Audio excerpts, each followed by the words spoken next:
Welcome, dear listeners, to another spine-chilling episode of Grandfa's Ghost Stories. I'm your host, Grandfa, and tonight we take you to one of the most haunted places in Arizona, the Birdcage Theater in Tombstone. This is a place filled with history, but not the kind we usually study in books. No, this is the history of spirits, lost souls who are trapped in a never-ending show. The Birdcage Theater has seen everything from gunfights to gambling, from tragic deaths to unspeakable crimes. But it's the stories of the hauntings, those whispered at night by the bravest of locals, that we're here to explore tonight. One of our listeners, Benjamin Davis, has sent in a chilling account of his time at the Birdcage Theater. Unfortunately, he couldn't make it to the studio tonight, but he sent us his full story, and I'll be reading it to you right here, live on air. Benjamin says that his experience inside the theater was one he'll never forget, and after hearing what happened, to him you'll understand why. So grab your blankets, turn off the lights, and prepare yourselves. This is The Haunting of the Birdcage Theater. I never thought I'd be writing this, but here I am, hoping that you'll read my story on your show. I've never been one to believe in ghosts. I've always thought they were just stories meant to frighten children or entertain tourists, but that was before I visited the Birdcage Theater in Tombstone. What I encountered there changed everything I thought I knew about the world. I've been to Tombstone many times before, but I never thought much about the theater. It had a reputation for being haunted, sure, but most people who mentioned it were quick to dismiss it as just another old building with a few urban legends attached. But then one night, curiosity got the best of me. I decided to visit it for myself. What I experienced that night, what I encountered in the dark corners of that theater, will haunt me for the rest of my life. I'm not writing this for attention. I'm writing this because after what happened, I need someone to know that what I went through was real. I need someone to believe me. So, let's get into the story. It was a warm evening when I arrived in Tombstone. The town was busy with tourists and the streets were filled with the sounds of old Western music and the occasional clink of horses' hooves on the pavement. The Birdcage Theater stood on a corner just off the main street. From the outside, it looked like just another old building, its windows dark and covered with grime. But as I walked toward it, I could feel a strange energy in the air, something that made my skin prickle. I ignored it at first, telling myself it was just my imagination. I walked up to the door, which was old and creaky. It opened with a loud groan, and I stepped inside. The lobby was dimly lit with old photographs lining the walls. The air inside was thick with dust and the scent of aged wood. It felt like I had stepped back in time, into a place that had been forgotten by the world. The room was silent, except for the occasional creak of the floorboards beneath my feet. It was so quiet, unnervingly quiet, that I almost expected to hear footsteps behind me or the rustle of someone's clothing, but I was alone. Or so I thought. I wandered deeper into the theater, taking in the old chairs and the tarnished stage. The place was stunning in a way, decaying, yes, but beautiful in its own eerie way. I moved past the rows of dusty seats, my flashlight casting long, flickering shadows across the walls. But as I passed a doorway near the back, something caught my eye. A figure, just a shadow really, moved in the corner of the room. I stopped, my heart skipping a beat, but when I turned around, there was no one there. I dismissed it as a trick of the light, but then the air in the room shifted. It grew colder, and I noticed a faint smell, like something rotting but sweet, like old flowers. And then I heard it, the creak of floorboards behind me, slow and deliberate, as if someone was walking in my direction. I turned quickly, but again, I saw nothing. My breath came in short bursts as I looked around the room, trying to shake the unease that was creeping into my chest. You shouldn't be here. I froze. The voice was so faint I wasn't sure if I had actually heard it, but it was there, soft and distant. A warning? I don't know. But whatever it was, it felt real. I stepped back toward the stage, trying to calm myself. Maybe I was just hearing things. Maybe the silence had gotten to me. But I knew I wasn't alone. I could feel it. Something was in the room with me. I moved to the stage, my mind racing. I wanted to get a sense of the place, to understand its history. But as I moved toward the edge of the stage, something shifted. The floor beneath me creaked loudly, too loudly. I spun around, but there was no one there, just the deepening shadows and the silence. Then a cold wind blew across my face. It wasn't a draft. It was too cold, as if the wind itself had been dead. The temperature dropped, and I could see my breath in front of me. That's when the furniture started moving. The old chairs, once securely fastened to the floor, began to slide across the stage, slowly at first, then faster, like they were being dragged by invisible hands. I backed away, my heart hammering in my chest. The lights flickered, casting long, jagged shadows across the room. I reached for my phone to record what was happening, but as I did, the whisper came again, louder this time. Leave now. I turned to run, but the door I had entered through was gone. It had vanished, replaced by a brick wall. The theater was closing in around me. I could feel the walls pressing in, the air thick with something suffocating, heavy. The whispering came again, louder now, and I could hear footsteps, slow and deliberate, approaching me from behind. I turned to look, but there was nothing there, only darkness. And then I saw her, the woman from the shadows. She was standing on the stage, her pale, gaunt face twisted in a horrible grin. Her eyes were black, hollow pits, and her mouth opened in a silent scream. She reached toward me, her fingers elongated and skeletal. I felt a chill crawl up my spine as I watched her move toward me, each step deliberate and slow.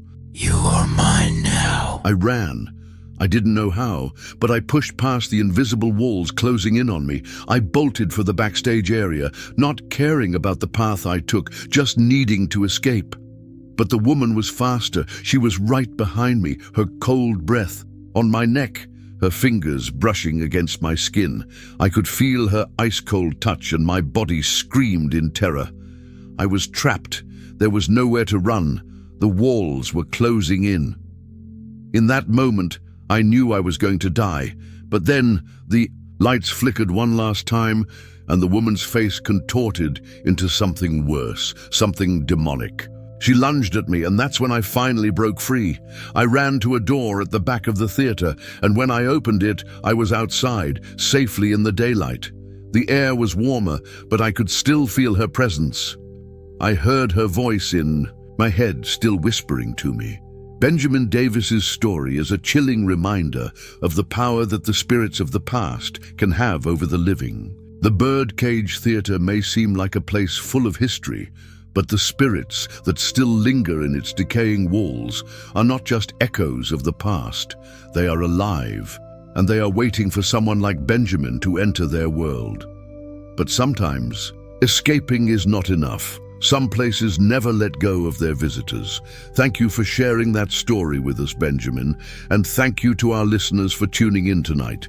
Stay safe, stay scared, and remember, some ghosts never leave. Until next time, keep your lights on. Welcome back, dear listeners, to Grandfa's Ghost Stories, the show where the most terrifying, spine-chilling encounters with the supernatural are shared live. I'm your host, Grandfa, and tonight we have a tale that will leave you questioning the safety of your own home. Our guest, Oliver Hughes, has sent us a chilling story, one that took place in a house so old, so forgotten, that no one dared to live in it. It's a place that should have been left alone, but like so many others, Oliver couldn't resist the pull of its history. What he found inside, however, was far more than any of us could imagine. Oliver couldn't make it to the studio tonight, but he sent us his full experience, written down in detail. I'm going to read it to you right here live. This is a story about an abandoned mansion, a place with a violent, tragic history, and a ghost who's determined to make sure the past is never forgotten. Brace yourselves, listeners. This is the haunting of Harrow House. I don't know how to start this. I've tried to forget what happened, but I can't. It's been months, but I still wake up in the middle of the night with the images from that place haunting me. It wasn't just the ghosts. It was everything about that house. I never thought I'd be the type to believe in the paranormal, but after spending one night at Harrow House, I can't pretend that what I experienced was anything less than real. It was supposed to be a simple research trip. I've been fascinated with abandoned places for as long as I can remember. I work as a freelance writer, and I often spend my weekends exploring old ruins and documenting them. When I heard about Harrow House, I knew I had to visit. The mansion had been abandoned for decades, a forgotten relic of the past. The stories about it were dark, but I didn't take them seriously. After all, I didn't believe in ghosts, but the moment I stepped inside, I knew I had made a mistake. So, let's started. I arrived at Harrow House in the late afternoon when the sun was low in the sky. The house sat alone at the edge of a thick forest, the trees casting long shadows over the overgrown yard. It looked like something straight out of a Gothic novel, tall, dark, and imposing. The mansion had been built in the 1800s, but it had long since fallen into disrepair. The windows were boarded up and the stone walls were covered with ivy and moss. It seemed like the house had been abandoned in a hurry, as if the people who once lived there had left in the middle of something. When I first saw it, I felt an odd sense of unease. I tried to brush it off as nerves. After all, it was just an old house. But the closer I got, the more something felt wrong. The air was thick, almost suffocating. The wind had stopped, and there was a heavy stillness in the air. It felt like the house itself was watching me, but I convinced myself it was just my imagination. I had come here to document the history of the place, to explore its past. But deep down, I couldn't shake the feeling that there was more to Harrow House than what I'd read in the history books. I stepped through the front door, which creaked loudly as I pushed it open. The inside of the house was just as decayed as the outside. Dust and cobwebs covered the furniture, and the air was thick with the smell of mildew and rot. I turned on my flashlight, its beam cutting through the darkness. The floorboards groaned under my weight as I stepped further into the house. It was deathly quiet, except for the occasional sound of something creaking in the distance. It felt like the house had been waiting for me. As I walked deeper into the house, I noticed the temperature dropping. It wasn't just the chill of an old, abandoned building. It was unnatural, like the air had been frozen in time. I shivered and pulled my jacket tighter around me, but it didn't help.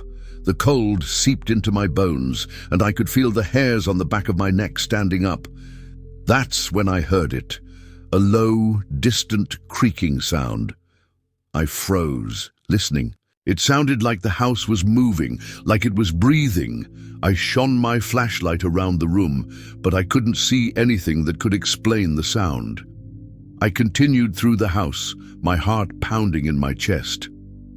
As I reached the staircase, the lights above me flickered. The bulbs sputtered and dimmed, casting long, eerie shadows on the walls.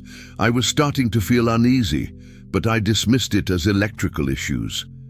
This is just an old house, I thought. But as I climbed the stairs, the cold grew worse, and the flickering lights became more frequent. I couldn't ignore it anymore. The house wasn't just decaying, it was alive. I continued to explore, walking through room after room, documenting every detail. The house felt oppressive, as though it was closing in on me. The further I went, the more wrong it felt. I kept hearing soft whispers, just out of reach, like someone was speaking to me from another room. At first, I told myself it was just the wind, but then the whispers became louder and more distinct. I stopped in my tracks when I realized they were speaking my name. Oliver. My heart skipped a beat. I turned around, my flashlight scanning the dark corners of the room. But there was no one there. I was completely alone. I tried to rationalize it, telling myself it was just my mind playing tricks on me, but the whispers continued. And that's when the first door slammed shut behind me. The sound was so loud it echoed through the entire house. I spun around, my breath caught in my throat. There was no breeze, no wind, and no reason for the door to close. But it had. By now I was genuinely scared. I felt like I wasn't alone in the house, like something was waiting for me. The shadows in the corners of the rooms seemed to move, shifting when I wasn't looking. I could feel something staring at me. My flashlight flickered again, and this time I saw it. A shadow darting across the room, disappearing behind the wall. I rushed forward, but there was no one there. The door slammed shut behind me again, trapping me inside the room. Panic set in. Leave now, or you will never leave. I knew then, this wasn't just a normal haunted house. This was something darker, something evil. The whispers grew louder, and I could hear the faint sound of footsteps approaching me from behind. I turned around, but no one was there. My flashlight shone on the walls, and I saw the marks, deep scratches like something had been clawing at the wood. The floorboards groaned beneath my feet, and I felt something cold brush against my neck. I spun around, my heart racing. But once, again, there was nothing there. Then it appeared, the ghost, the woman. Her figure was faint at first, like a shadow. But then she stepped forward, fully materializing in front of me. Her long black hair hung over her pale face, and her eyes were black voids, empty and hollow. Her mouth was stretched into a twisted grin, and her clothes were torn, stained with blood. She reached toward me, her cold fingers brushing against my cheek. I could feel her icy touch, and in that moment I knew I was not going to make it out of this house alive. You belong to me now.